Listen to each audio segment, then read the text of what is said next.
Isaías capítulo 63, verso 13 dice: como a quien consuela su madre, así os consolaré yo a vosotros, y en Jerusalén tomaréis consuelo. Como aquel a quien consuela a su madre quiere decir a alguien que está recibiendo el consuelo. ¿El consuelo de quién?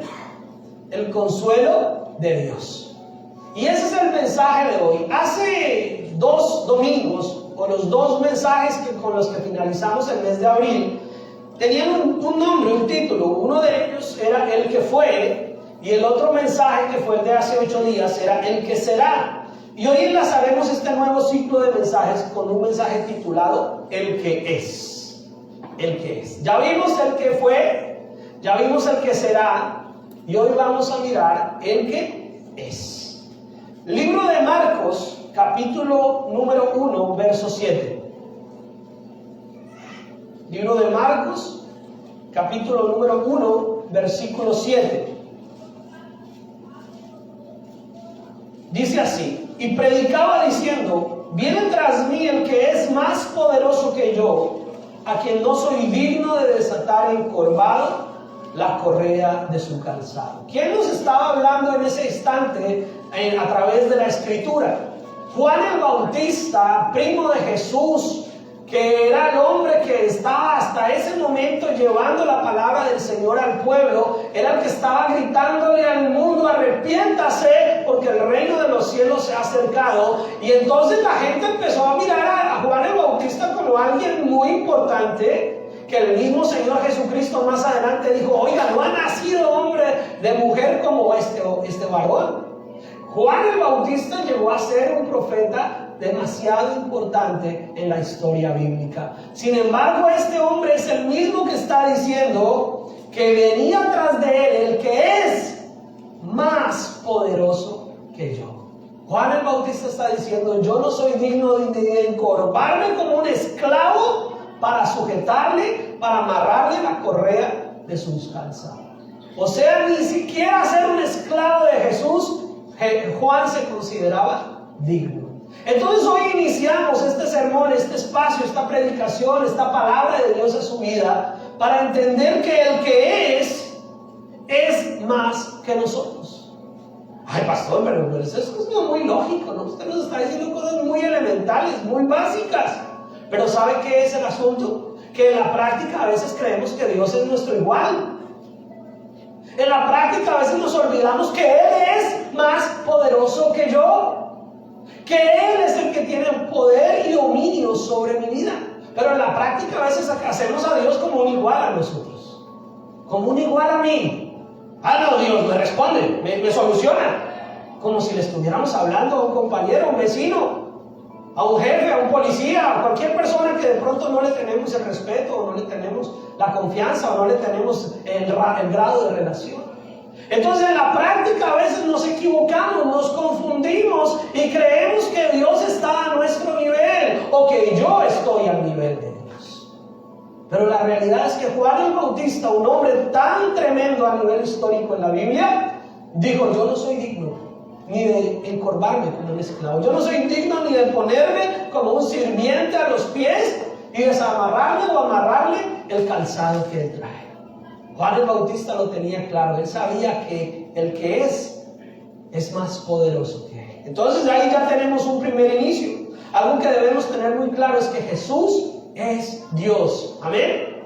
Amén. Jesús es Dios. Jesús no es un profeta más. Jesús no es un personaje histórico al cual vamos a mirar en las películas de Semana Santa. Jesús es Dios. Él es Dios y es más poderoso que cada uno de nosotros. Él es más poderoso que yo.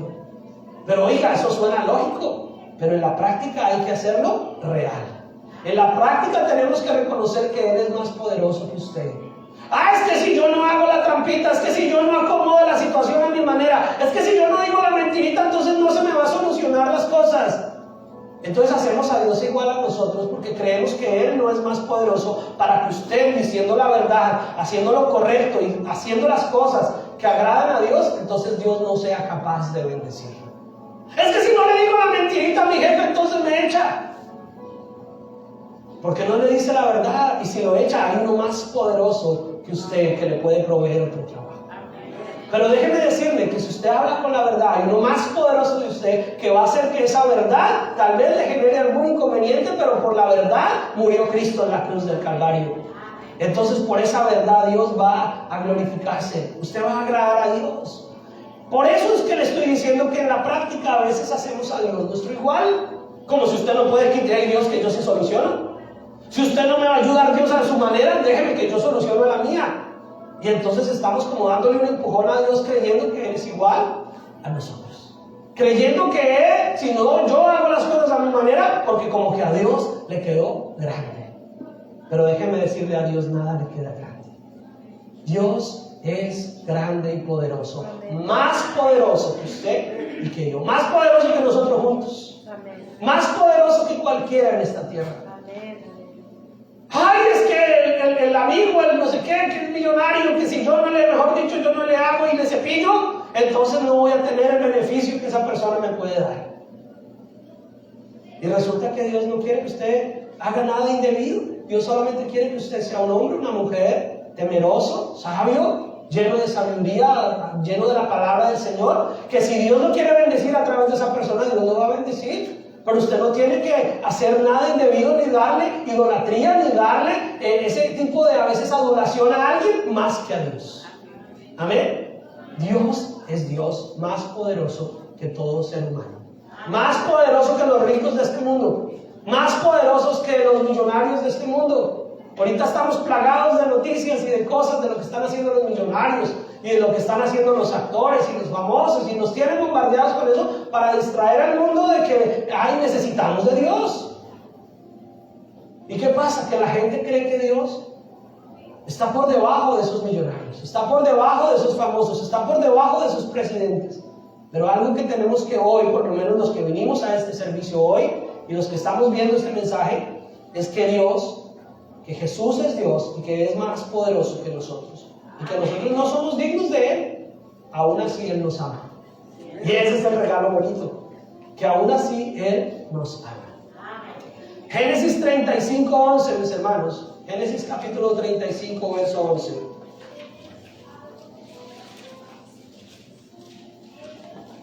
Dice, también les dijo Dios, yo soy el Dios omnipotente, crece y multiplícate.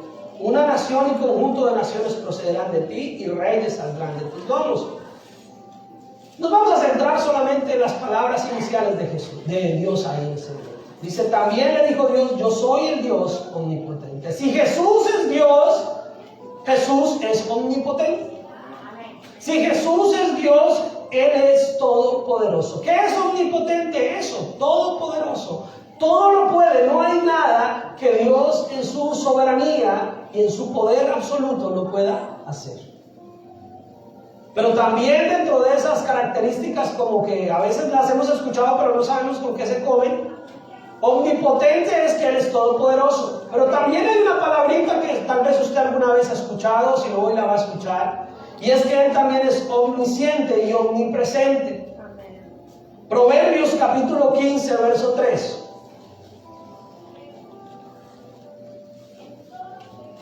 Proverbios capítulo 15, verso 3 dice, en todo lugar están los ojos del Señor, observando a los malos y a los buenos. En todo lugar están los ojos del Señor. Él es omnipresente. Él puede estar en todas partes. Él puede estar en todo lugar. Él puede estar allá cuando usted se encuentra solo y tal vez triste, abatido, problemado. Ahí está Dios. Pero Él también está cuando usted está feliz, contento, alegre, dichoso. También. Él está ahí viéndonos cuando estamos haciendo lo correcto. Cuando estamos haciendo lo que es agradable, bueno delante de Dios. Pero póngale cuidado a lo que voy a decir. Pero también está ahí cuando estamos haciendo lo indebido. Los ojos del Señor también está ahí cuando usted y yo estamos haciendo cosas que sabemos que no están bien delante de Dios.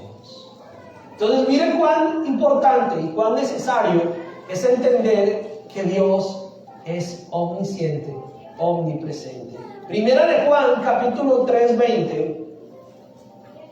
Primera carta de Juan, capítulo 3:20 dice, en cualquier cosa en que nuestro corazón nos condene, porque Dios es mayor que nuestro corazón y sabe todas las cosas. Esta es la característica de la omnisciencia de Dios. Dios lo sabe todo. Sí, Dios lo sabe todo. Dios conoce sus pensamientos. Dios sabe esas cosas que usted está pensando en este instante, aquí, ya, en este segundo. Dios sabe si usted está pensando, quiero aprender, quiero atender, quiero saber qué es lo que este predicador está diciéndonos en esta mañana. O Dios sabe si usted en este momento está diciendo a qué hora se acabará y a qué hora me podré ir a comer algo. Dios sabe. Dios conoce en este instante lo que está pasando por su mente. Dios sabe si usted está diciendo, ay, otro sermón más, otra predicación más. O Dios sabe si usted está diciendo, quiero aprender más. Esto ya tal vez lo había escuchado, pero venga a ver qué más puedo encontrar para conocer más al Señor. Dios es omnisciente.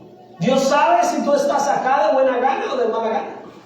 Dios sabe si tú estás acá queriendo recibir, entender, adorar, alabar al Señor, o si estás aquí solamente tal vez por pasar el rato, porque hoy no hubo nada que hacer. Bueno, vamos a la iglesia, hoy no tenemos nada que hacer.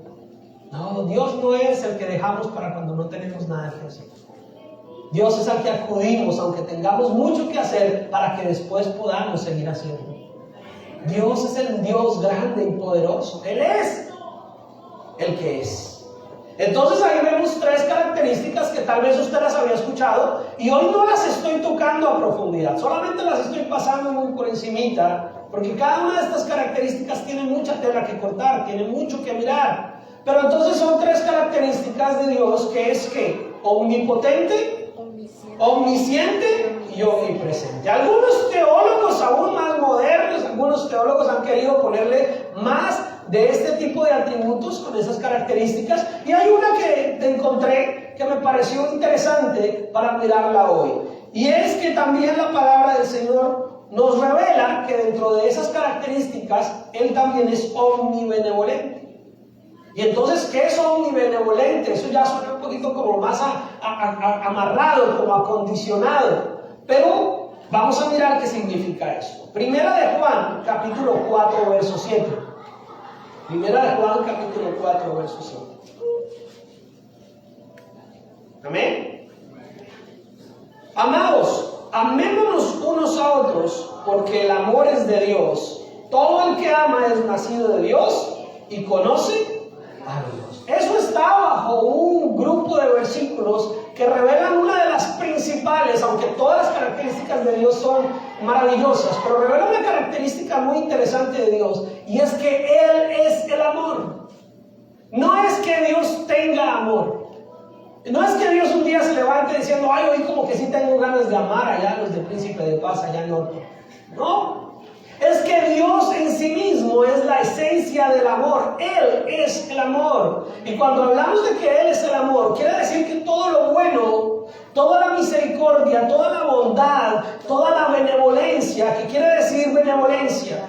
Benevolencia es la capacidad que tiene alguien, que tiene poder, que tiene autoridad, de llevar amor, bondad a otras personas. Alguien que no tiene poder, que no tiene autoridad, no puede ser benevolente.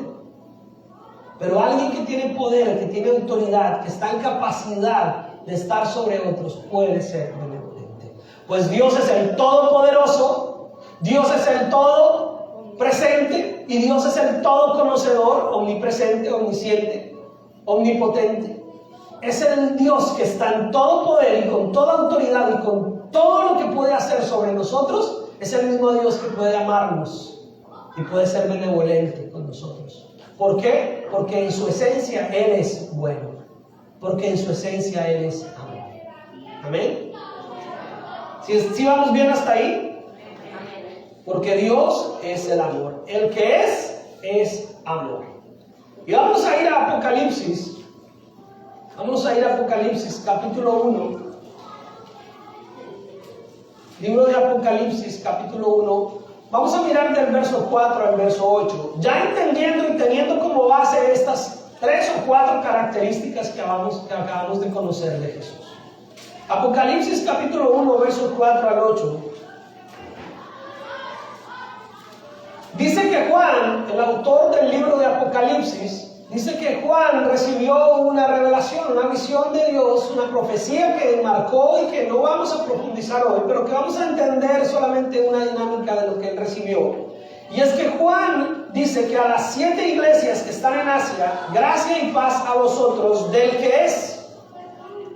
Él no está diciendo, yo las estoy bendiciendo porque yo soy Juan, porque estoy recibiendo esta bendición. Él no está enviando una bendición que procede de él. Él no está diciendo, es que yo soy Juan, el único de los apóstoles que no ha muerto. Juan no está atribuyéndose una característica especial en él. Juan no está escribiendo este libro de Apocalipsis o esta carta que él estaba enviando a las iglesias basándose en su capacidad. Juan no está diciendo, venga, yo les digo que los bendigo porque es que yo soy uno de los 12, yo era el amado de Jesús. Juan no está apelando a su humanidad ni a su individualidad. Juan está diciendo, gracia y paz a vosotros del que es. Juan está diciendo, la única gracia y la única paz que yo puedo permitir o pensar que puedo hablar para la bendición de ustedes es la gracia y la paz que provienen de Jesús. Hay algo que nosotros como cristianos decimos que está bien, no lo vaya a dejar de hacer. De una vez hago esa aclaración antes de continuar, no vaya a dejar de hacerlo. Pero algo que nosotros decimos es Dios te bendiga, ¿verdad? Y nosotros lo decimos como de una manera muy mecánica. Ya se vuelve algo automático en nosotros, a veces como cristianos. Sí, muchas gracias, Dios te bendiga. Y como que estamos diciendo algo que en realidad es verdad, Dios bendice, pero que a veces lo usamos también de una manera equivocada. Como cuando alguien de pronto a un cristiano no le hace un favor. Y entonces el cristiano se pone muy así de sacar pecho. Gracias, Dios le bendiga.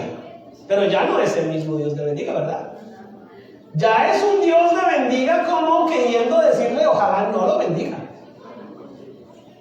Sino que está haciendo uso de su conocimiento de Dios para con sarcasmo utilizar el nombre de Dios en vano. Uno de los mandamientos que el Señor nos anima a obedecer es no usarás el nombre de Dios en vano. Así que cuando una persona que conoce de Dios, que dice ser cristiana, discípulo del Señor Jesucristo, seguidor de Cristo, dice sarcásticamente y con ironía y como con falsedad a alguien, Dios te bendiga, gracias. No, tranquilo. Y se va muy digno, muy oriundo, está usando el nombre de Dios en vano. Porque no está realmente deseándole, como Juan le escribía a las iglesias, que la gracia y la paz del que es, del que todo lo puede, realmente bendiga a esa persona. Entonces ahí es donde nosotros tenemos que empezar a mirar con entendimiento qué es lo que nosotros creemos de Jesús. Dios es Jesús, Jesús es Dios y Él es el único que tiene el poder para bendecir, para derramar gracia, para derramar paz sobre otros. Así que no es que vamos a dejar de decir Dios te bendiga, al contrario, vamos a seguirlo diciendo, pero dígalo con entendimiento. Amén. Dígalo porque de verdad anhela que esa persona que lo está escuchando a usted sea bendecida. Dígalo porque de verdad quiere que esa persona reciba la gracia y la paz del que todo lo puede, del que todo lo ve, del que todo lo sabe. Entonces nosotros como creyentes podemos también sacudirnos un poquito de empezar a usar a veces de manera irresponsable aún nuestro propio lenguaje cristiano. Porque necesitamos ser como Juan, no apelar a nuestro individualismo, no apelar a nuestra capacidad humana. Es que yo soy el pastor, es que yo soy el líder, es que yo llevo 20, 30 años de cristiano, entonces por eso yo sé decirle que yo lo bendigo. No, es Dios es el que bendice, y es Dios el que bendice cuando nosotros realmente merecemos, no, cuando por su gracia Él quiere bendecir. Cuando por su gracia Él quiere derramar de esa gloria y de esa paz sobre nosotros. Pero cuando nosotros como creyentes, como hermanos, le decimos a otros creyentes o a la gente que no conoce de Cristo, Dios te bendiga, tenemos que establecer que nosotros estamos siendo como Juan, un mensajero de Dios. Amén. Si estamos, ahora el frío nos paralizó. Primero el calor y luego el frío. Dios es el mismo. Porque ahí dice Juan, a las 7 iglesias que están en Asia, gracia y paz a vosotros del que es. Y ahí están los 2 mensajes de hace 8 y 15 días. Y que era y que ha de venir. O sea que Juan está diciendo, le estoy enviando una palabra de bendición del que primero que es. Por eso lo dejé de último de este mensaje. Porque lo que era a veces es lo que el mundo quiere decir. Ay, sí, pobrecito ese Dios de los cristianos que lo mataron en una cruz. Y el que ha de venir para muchos es una historia, un mito. Ay, ¿será que eso sí es verdad? Pero saben, no podemos desconocer que Él es. Pero Juan dice, el que es el que era y es el que ha de venir. Pero hoy nosotros en un presente eterno nos quedamos diciendo, yo quiero conocer al que es. Yo quiero amar al que es. Yo quiero seguir al que es Cristo nuestro Señor. Y versículo 5 dice, de los 7 espíritus que están delante de su trono y de Jesucristo, el testigo fiel, el primogénito de los muertos y el soberano de los reyes de la tierra, al que nos amó y nos lavó nuestros pecados con su sangre. El que es, mis hermanos, es el que nos lavó nuestros pecados con su sangre. Ahorita estábamos participando de la cena del Señor, tomando esa copita de néctar de uva. Pero realmente eso no hace nada en nosotros, porque lo que ya fue es que la sangre de Cristo es la única que nos pudo haber lavado de nuestros pecados. El que es el que nos lavó, nos limpió, nos restauró, nos rescató de nuestra vida de pecado. ¿Está usted entendiendo que está en este lugar porque usted está siguiendo al que es? El primogénito de los muertos. ¿Por qué se dice de esa manera? Ya lo vamos a mirar más adelante. Y dice el que nos amó y nos lavó de nuestros pecados con su sangre y nos hizo reyes y sacerdotes para Dios su Padre. A Él sea gloria e imperio por los siglos de los siglos. Amén. En este versículo hay unas palabritas que también a veces tergiversamos en nuestro uso como cristianos. Así como a veces decimos Dios te bendiga mirando como por encima del hombro. Dios te bendiga y como que zapateamos así como saliéndonos como muy altivos. ¿Sabe por qué decimos ese Dios te bendiga de esa manera? Porque hemos malinterpretado que nos hizo reyes y sacerdotes. Yo no estoy diciendo que como cristianos no tengamos una dignidad espiritual, la cual el mismo Dios nos dio, el mismo Dios pelea por nosotros, el mismo Dios nos guarda. Pero no está en nosotros utilizar ese que somos reyes para sentirnos por encima de los demás. No está en utilizar ese nosotros reyes para pensar, y escúchame esto, los que tenían frío se enfriaron más, los que tenían calor se ajustaron, pero con frío o con calor, escúchame esto. El utilizar que somos reyes, que somos real sacerdocio, que somos hijos de Dios, lo hemos convertido en un juego, mis hermanos, de redes sociales hoy en día.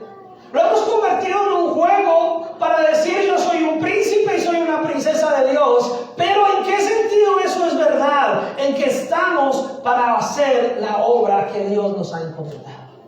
¿Para qué nos hizo reyes y sacerdotes? Para anunciar las virtudes de aquel que nos llamó de las tinieblas a su luz admirable. Pero hoy el mundo cristiano, y yo no le estoy hablando a la gente que no conoce a Dios, yo le estoy hablando a usted y a mí como parte del cuerpo de Cristo. El mundo cristiano en el mundo ha utilizado que somos reyes y sacerdotes para vivir una vida liviana, una vida de pecado, una vida de desobediencia y pensar que merece todos los beneficios de este mundo porque soy un príncipe y una princesa de Dios. Porque soy un rey y una reina de Dios. Y a los reyes y a las reinas de Dios no nos puede salir nada mal. Alguna vez escuché a un pastor que después que entendí esto en la palabra me dio vergüenza haber escuchado eso. Cuando una persona sí, le habló feo y le tuvo un acto de pronto de irrespeto. Y él inmediatamente lanzó un juicio y le dijo, le va a ir mal, lo voy a maldecir, porque nadie le habla así a un rey de Dios, a un hijo de Dios. Para cuando yo escuché eso era muy joven, pero años más adelante fui entendiendo y dije, qué falta de sabiduría de este pastor. Qué falta de entendimiento saber que Dios no nos hizo reyes para maldecir a nadie. Dios no nos hizo reyes y sacerdotes para estar usando esa autoridad o ese poder para buscar que los demás se rindan ante nosotros y maldecirlos. Dios nos hizo reyes y sacerdotes para bendecir a través de anunciar el Evangelio. La mejor forma en que usted puede bendecir a alguien siendo un príncipe, una princesa de Dios, un rey de Dios, una reina de Dios, es bendiciéndolo a través del mensaje del Evangelio. Es compartiéndole el amor de Cristo. Es llevándole a esa persona al entendimiento de la palabra del Señor. Entonces el que es, sí nos hizo reyes y sacerdotes. Pero no para que estemos pensando que porque soy un príncipe o una princesa de Dios o un rey o una reina de Dios, entonces puedo vivir una vida liviana. Puedo pecar y igual las bendiciones me tienen que llegar porque soy un rey del Señor, soy un príncipe de Dios. Puedo mentir y puedo vivir en una vida de dobleces y liviandades y no importa, soy un príncipe, soy una princesa de Dios y entonces todo me tiene que salir bien. Al contrario, Juan el Bautista dijo, no soy digno ni de hacerme un esclavo para desatarle. Y él tendría tal vez más mérito que cualquiera de nosotros para decir, soy un rey, soy un príncipe de Dios. Y estaba anunciando, ¿verdad?, las virtudes. Estaba anunciando el Evangelio. Yo no estoy desanimándolo, mi hermano. Yo no estoy desanimándola. Yo quiero aclararle esto antes. Yo no quiero que usted hoy salga de este lugar desanimado, ni pensando entonces que no merece nada. Yo lo que le estoy diciendo es, piense que lo que usted merece, ya lo teníamos, que era la condenación. Lo que yo merecía, ya lo teníamos, que era la condenación. Y lo que Dios nos dio fue salvación y vida eterna. Así que ya no se trata de si merecemos o no merecemos. Ya recibimos lo más grandioso. Usted y yo ya recibimos lo más grande y poderoso. Y es que Cristo nos salvó. Que el milagro de la salvación llegó a su vida es lo más grande y extraordinario que hemos podido obtener. Y tampoco nos lo merecíamos, pero a Dios le plació darlo. Entonces ya ahora, pensar en esto, que nos hizo reyes y sacerdotes, entonces ya nos convierte en más responsables. ¿Amén? ¿Sí me está siguiendo? Entonces ser reyes y sacerdotes nos hace más responsable del uso que hacemos del conocimiento que Dios nos está dando día tras día. ¿Qué conocimiento ya tienes de Cristo en tu vida? Yo le podría preguntar a uno de los jóvenes y adolescentes que están aquí en medio de nosotros, ¿qué conocimiento ya tienes de Dios? Y tal vez decimos un poquito. Bueno, pero ese poquitico que ya tienes ya te hace responsable de qué vas a hacer con ese conocimiento que tienes de Dios. Y al resto, ¿qué conocimiento ya tienes de Dios? Y entonces ese conocimiento de ser un rey, un sacerdote de Dios, te hace más responsable de qué vas a hacer con ese conocimiento. Y entonces dice la palabra en el versículo 7, he aquí que viene con las nubes y todo ojo le verá, y los que le traspasaron y todos los linajes de la tierra harán lamentación por él. Sí, amén. Y finaliza diciendo el mismo Señor, revelándose a través de la vida de Juan el Bautista, en el verso 8 diciendo, yo soy el alfa y la omega, principio y fin, dice el Señor, el que es, el que era y el que ha de venir, el Todopoderoso. Mis hermanos, si a usted eso no le mueve algo en su interior espiritualmente, mis hermanos, créanme que nada más lo va a mover. Nada más nos va a mover. ¿Qué estamos esperando a veces de parte de Dios o de parte de la iglesia o de parte de vivir una vida cristiana? Que se abra una nube en el cielo, que descienda un ángel que nos diga que nosotros somos más especiales que los demás. ¿O estamos más bien diciendo, Señor, todo lo que hiciste ya es más de lo que yo me merezco?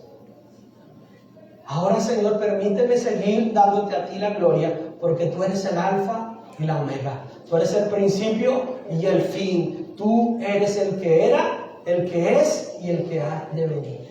Tú eres el Dios Todopoderoso. Y entonces ahí ya vamos a tener una claridad de para quién servimos, a quién amamos, a quién adoramos, por qué nos congregamos en este lugar. Y es que nos congregamos porque el que es. Porque Él sigue siendo Dios. Él no ha dejado de ser Dios, mis hermanos. Él sigue siendo el mismo. El alfa y la omega quiere decir que el mismo que estaba en la creación y dijo, hagamos al hombre, Dios Padre, Dios Hijo y Dios Espíritu Santo, dijo, hagamos al hombre a nuestra imagen y semejanza. El mismo Señor Jesucristo que estaba en la creación es el mismo que está hoy con nosotros. Amén. Y es el mismo que estará con nosotros por la eternidad. Él no ha cambiado. Y ahí nos va a una otra característica que tiene Jesús, que no la vamos a mirar aquí al detalle, pero quiero que por lo menos se lleve la palabrita. Si no se la memoriza, escríbala. Así como usted sabe que Dios ya es omnipotente, omnisciente, omnipresente, omnibenevolente, apréndase otra palabrita, que Dios es inmutable. Él no cambia. Inmutable quiere decir que Él no cambia, Él no tiene cambios de ánimo.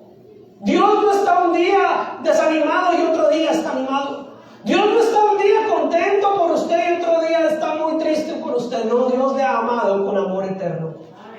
Dios no cambia. El Dios de la creación es el mismo Dios de hoy. Yo quiero que usted entienda hoy en este mensaje que estamos en el tiempo presente eterno de Dios.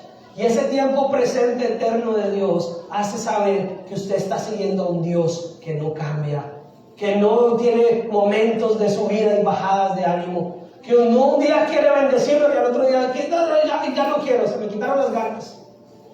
No, eso somos nosotros, no Dios. El Dios que sigue ahí, Él sigue obrando. El Dios que sigue teniéndote a ti como un rey y un sacerdote para anunciar las virtudes de su reino, para anunciar su poder, para anunciar el mensaje del Evangelio. Ese mismo Dios te sigue llamando, sigue tocando la puerta de tu corazón, sigue insistiendo, sigue diciéndote, hijo, aquí estoy. Ese mismo Dios no ha cambiado. Entonces, cuando ya tenemos claro que el que es, no cambia. El mismo que le dijo a Abraham que haré de ti una nación grande, el mismo que le dijo yo soy el Dios Todopoderoso, es el mismo que está hoy con nosotros. El mismo Dios, el mismo. Ahora sí miremos esa parte que decía del primogénito de los muertos. Jesús es el primogénito para la resurrección eterna. Quiere decir, es el primero que realmente ha vencido la muerte. Es el primero que ha resucitado de la muerte y nunca jamás va a volver a morir. ¿Y por qué es primogénito? Porque todos aquellos que hemos creído en el Señor Jesucristo, un día resucitaremos juntamente con Él. Los que estuvieron ayer aquí en el ayuno hablamos de este tema un poquito. La resurrección, mis hermanos, es del que es, del único que ha resucitado para siempre y por siempre, y nos dará la oportunidad de resucitar juntamente con Él. Por eso es el primogénito, el primero de muchos que resucitarán a través de Cristo Jesús. Yo creo en eso. Yo creo en eso. Y lo voy a seguir predicando. Y si de pronto usted se cansa que yo no se predique, hermano, dígamelo. Hábleme en la cara. Llámenme. Lo invito a que se me visite a la oficina o me diga cuándo lo visito a su casa. Y me dice, pastor, yo no creo en eso. Y nos sentamos y miramos el tema. Pero yo creo que un día resucitaré juntamente con Cristo. Y sabe que eso hay que seguirlo predicando. Porque no podemos seguir predicando que somos príncipes y princesas y que todo nos va a salir bien y que nos va a llegar dinero y que nos va a salir todo excelente y que nos vamos a tener todas las cositas que queremos aquí en este mundo. Tenemos que hablar de que un día resucitaremos con Cristo Jesús. Algunos creerán, otros no creerán, pero el que es, lo ha prometido y cumplirá. Amén. Y ahí más adelantico, en Apocalipsis capítulo 4, verso 8, se ratifica, solamente lo voy a leer para ratificar esta información, dice, se ratifica ahí, que dice que los 4 seres vivientes tenían cada uno 6 alas y alrededor por dentro estaban llenos de ojos y no cesaban día y noche de decir, Santo, santo es el Señor, que Dios Todopoderoso, el que era, el que es y el que ha de venir. Y entonces lo voy a decir de esta manera, aunque suene un poquito duro. Jesús es el que es y punto. Y punto. No hay cuestionamientos. El que quiere creer, cree. Y el que no cree, pues no cree. Pero Jesús es el que es y punto. Él no va a cambiar porque usted y yo tengamos diferentes puntos de opinión acerca de si Él realmente es todopoderoso o no es todopoderoso. Él no va a dejar de ser Dios porque alguien no crea en Él. Él no va a dejar de ser todopoderoso porque alguien dude de su poder. Él seguirá siendo el que es y punto. Vamos a mirar el libro con el que iniciamos la lectura el día de hoy. Libro de Job, capítulo número 36. Pero no vamos a mirarlo todo, solamente vamos a mirar rápidamente que si usted ya a este punto del mensaje, en este momento del sermón, si usted a este instante ya ha entendido que se vino a congregar hoy a este lugar, por primera, por segunda o por 2 millones de veces, si usted vino hoy a este lugar es porque venimos en honor al que es. Y si usted ya ha entendido que Jesús es Dios, que Jesús es el primogénito de la resurrección, y si usted ha entendido que si cree en Él, un día juntos resucitaremos con Él, vamos a mirar qué es lo que hace ese Dios grande y maravilloso, el que es hoy en día y seguirá siendo por todos nosotros. Job capítulo 36, verso 1 al 12. Uno de los amigos de Job estaba de alguna manera rescatando las características de Dios, hablándole a Job en su situación. Y dice el versículo 1, añadió Eliú y dijo, espérame un poco y te enseñaré, porque todavía tengo razones en defensa de Dios. Tomaré mi saber desde lejos y atribuiré justicia a mi Hacedor. Porque de cierto no son mentiras mis palabras. Contigo está el que es íntegro en sus conceptos. ¿Qué es lo que hemos visto de pronto rápidamente, mis hermanos? Si usted entiende cómo yo llegué a este resumen del mensaje de hoy, se dará cuenta que cada uno de estos puntos podrían ser temas de estudio de semanas y de meses. Pero si usted ha entendido esto, entienda que lo que acabamos de decir, yo me atrevería a ser tan irrespetuoso de pensar que como Eliú puedo decirle a usted hoy que de cierto no son mentiras mis palabras, porque quien está con nosotros es el que es íntegro en sus conceptos. Todo lo que hemos visto y todos los conceptos y todas las características y las virtudes de aquel que nos llamó de las tinieblas a la luz, esos conceptos son íntegros. Quiere decir, no tienen error, no tienen falla. Esos conceptos son verdad. Por eso no podemos mirar a Dios como nuestro igual, ni parárnosle de frente y decirle, a ver Dios, venga a ver. No. Si Juan no se podía agachar a desatarle las monturas de sus zapatos, nosotros lo único que podemos es decir, Señor, gracias. Gracias por tu amor. Gracias por tu entrega. Gracias por amarme antes de que yo te amara. Gracias por amarme de tal manera, Señor, de la cual tal vez yo nunca voy a ser capaz de amarte en la misma capacidad con la que tú me amas. Y entonces Eliú le dice, contigo está el que es íntegro en sus conceptos. He aquí que Dios es grande, pero no desestima a nadie. Es poderoso en fuerza de sabiduría. Otra característica y otra virtud que podemos encontrar en Cristo Jesús es que Él es poderoso en fuerza de sabiduría. ¿Por qué nos tomamos 2 años mirando el libro de Proverbios en los devocionales? Porque es la sabiduría que viene de Dios, la sabiduría de lo alto, la cual es la sabiduría que es fuerza y poder a través de Cristo Jesús y del Espíritu Santo. ¿Y qué dice la palabra del Señor si nosotros creemos que somos escasos y que no tenemos sabiduría? El libro de Santiago nos dice que oremos a Él y le pidamos sabiduría y Él derramará esa sabiduría sobre nosotros en abundancia. Pero no se vaya a parar como una planta así esperando que le caiga. Porque así es como muchas veces oramos como cristianos pidiéndole al Señor, Señor, dame paciencia. Oiga, nada que llega. Señor, dame paciencia. Oiga, nada que llega la paciencia. No, es que así no es como llega la paciencia. Y cuando no llega la paciencia, así es porque Dios te va a poner en situaciones o en pruebas o en momentos donde vas a tener que practicar la paciencia que le estás pidiendo al Señor. No te va a caer como un baldado de agua por encima. Y si le vamos a pedir sabiduría, tampoco te vas a quedar parado así, sino que el pedirle sabiduría al Señor implica que la fuerza de su sabiduría te va a llevar a tener la capacidad de sacar el tiempo para abrir la palabra del Señor y leerla con paciencia, y la sabiduría va a empezar a entrar a tu vida. Dios es un Dios de orden. Otra característica de Dios. Él es el orden en sí mismo. Entonces, cuando aquí Él dice Él es poderoso en fuerza de sabiduría, nos está mostrando que Él es. El que es la sabiduría. La sabiduría es Dios. Jesús es la sabiduría en sí mismo. No otorgará. Entonces, cerramos aquí, mis hermanos. Ya vamos a terminar. Gloria al Señor, por los que tenían frío y los que tenían calor. Ya vamos a terminar. Dice la palabra del Señor, de acuerdo a lo que Eliud está hablándole a Job acerca del que es. Le está diciendo, ese Dios grande y poderoso, ese Dios lleno de poder, de sabiduría, de ciencia, presente en todo lugar, que todo lo ve, que todo lo sabe, que todo lo conoce, que es el amor en sí mismo, que es el orden en sí mismo, que es eterno, inmutable. Ese Dios no otorgará vida al impío, pero a los afligidos dará que su derecho.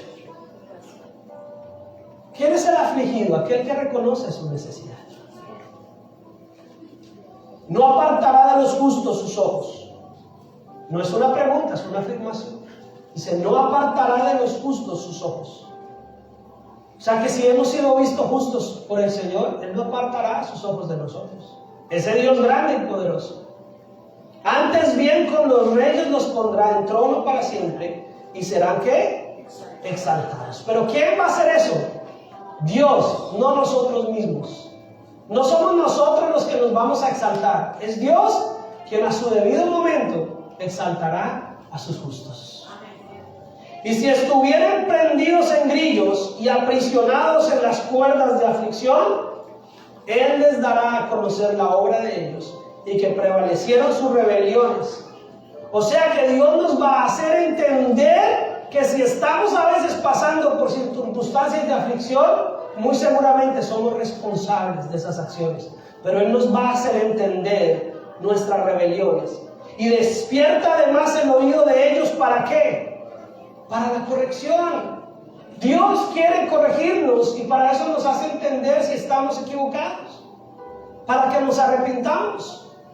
Para que reconozcamos nuestro error y nos pongamos en el camino que conduce a la vida, que es Cristo Jesús. Y les dice que se conviertan de la iniquidad. Versículo 11, mis hermanos. Si oyere y les sirviere, acabarán sus días en bienestar y sus años en dicha. Mi hermano, mi hermana, con todo el amor que le puedo tener yo en este momento, si usted hoy oyere y sirviere al Señor de acuerdo al entendimiento de que Él es el que es, acabarán sus días en bienestar y sus años en dicha. Pero ¿qué dice el versículo 12? Léalo conmigo. Pero si no oyeren, serán pasados a espada y perecerán sin sabiduría. La palabra está ahí, la palabra del Señor está viva. La palabra del Señor está revoloteando viva en medio de nosotros. Si la oyeres, entonces terminarás tus días en bienestar. Pero si no la oyeres, dice la palabra del Señor que perecerán sin sabiduría. Cuán bendecidos somos, mis hermanos, que el que es esté amándonos y esté buscando nuestro bienestar y nuestro bien eterno. Ese solo detallito, mis hermanos, es suficiente para que vivamos nuestra vida el resto de los años que Dios nos dé, sirviéndole, amándole, obedeciéndole, atendiendo a su llamada. Si usted entiende esto, no va a estar esperanzado en, si Dios me salva, sí voy a la iglesia.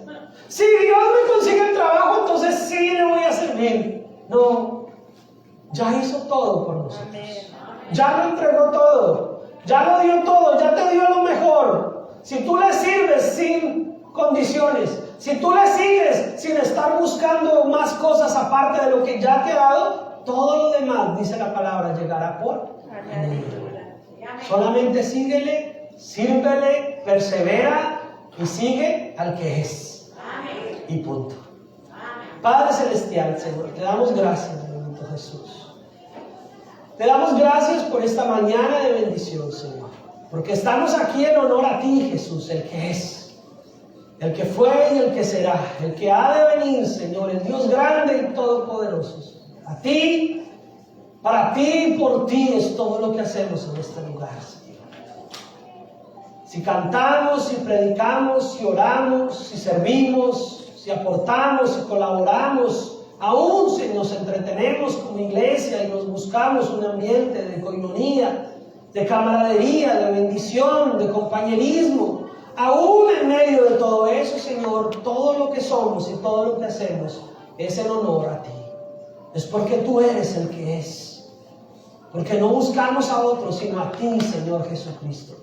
Porque no creemos en otros sino en ti, amado Señor Jesucristo. Ahora, Señor, yo te ruego y te suplico que nos permita seguir avanzando, perseverando en ese mismo sentir, en ese mismo entendimiento, en esa misma comprensión, Señor, de que tú, Señor, eres íntegro, eres perfecto, Señor, que tus caminos son perfectos, Señor, que no podemos encontrar error en ti. Bienaventurado, dice la palabra, aquel que no encuentra error, aquel que no encuentra piedra de tropiezo en ti, Señor. Bienaventurado, dice la palabra, aquel que no encuentra en ti algo por lo cual evadir su responsabilidad de seguirte. Bienaventurado, dice la palabra, aquel que en ti encuentra vida, aquel que confía en ti, Señor. Señor, queremos ser bienaventurados porque hemos creído en el que es, en el único, en el verdadero. Gracias, bendito Señor. Gracias porque aunque es sencillo y elemental estos conceptos, necesitamos reforzarlos en nuestros corazones para vivir una vida coherente, para vivir una vida realmente dispuestos, Señor, a ser esos mensajeros, y que si queremos ser reyes y sacerdotes, lo seamos, Señor, para tu gloria, para compartir el mensaje, para levantar y exaltar las virtudes tuyas, Señor, para anunciar las virtudes, Señor, de aquel que nos llamó de nuestro pecado, de nuestra iniquidad, y nos sacó de nuestras tinieblas a tu luz admirable, Señor. Gracias, bendito Jesús. Gracias, Padre Celestial. Señor, te amamos. Señor, no te amaremos tal vez nunca como tú ya nos has amado, pero con sinceridad te decimos, Señor, yo quiero amarte más. Yo quiero servirte mejor, Señor. Yo quiero amarte con todo mi corazón, con mis deficiencias, aún, Señor, con todas aquellas áreas que están por corregirse en mi vida. Yo quiero amarte más, Señor. Yo quiero servirte mejor. Yo quiero seguirte, Señor. Yo quiero congregarme, Padre Santo, de una manera constante, permanente. Yo quiero buscarte mientras pueda ser hallado, Señor. Gracias porque ese Dios grande y todopoderoso es el que hoy nos confronta, es el que hoy nos hace entender nuestros errores para llevarnos al arrepentimiento, a los cambios que nos conducen a oír y atender tu palabra, Señor. Gracias, bendito Jesús. Gracias, Señor. Amén y amén. Dios les bendiga y vivan su pasión por Jesús.